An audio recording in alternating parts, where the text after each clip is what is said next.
کہ وہ گھروں میں رہیں، گھروں میں عبادت کریں، اور یہ وقت ہے اللہ کو راضی کرنے کا کہ اللہ کا جلال ہے یا اللہ کا عذاب ہے یا اللہ کا غصہ ہے جو اس طریقے سے آیا ہے کہ ساری دنیا تھم گئی ہے، رک گئی ہے۔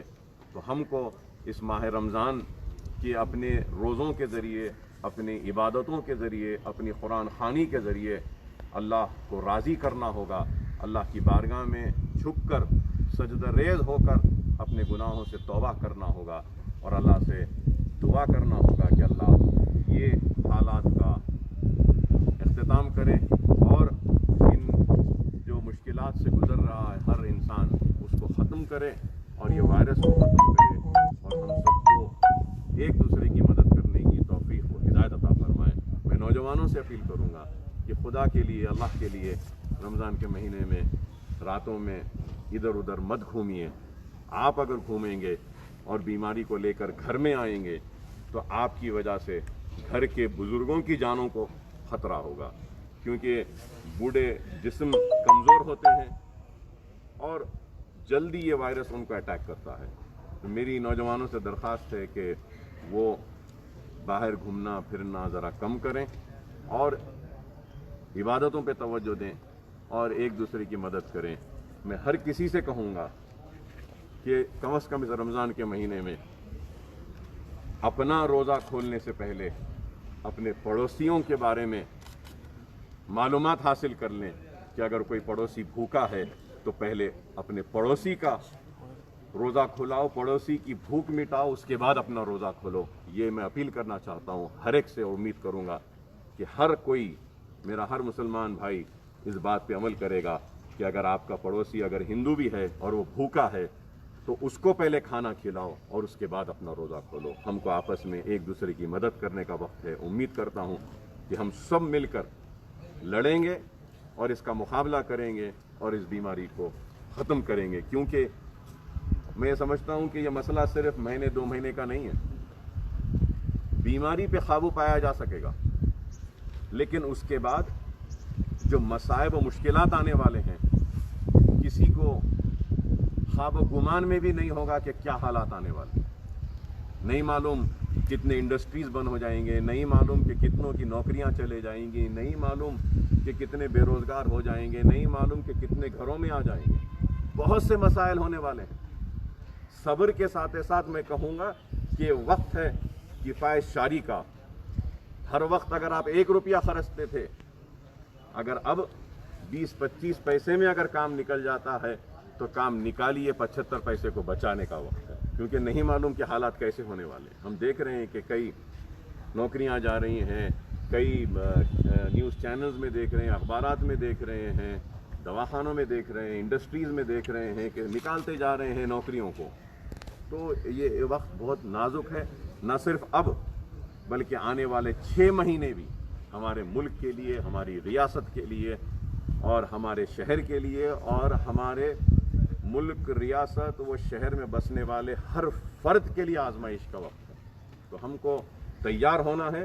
اب تو اس وائرس سے لڑنا ہے، یہ وائرس ختم ہونے کے بعد جینے کے لیے، روزی روٹی کے لیے لڑنا پڑے گا، تو اس کے لیے بھی ہم کو تیار ہونا ہوگا۔ تو میں اپیل کروں گا کہ یہ وقت ہے ایک دوسرے کی مدد کرنے کا، صبر کے ساتھ رہنے کا اور اللہ کو راضی کرنے کا۔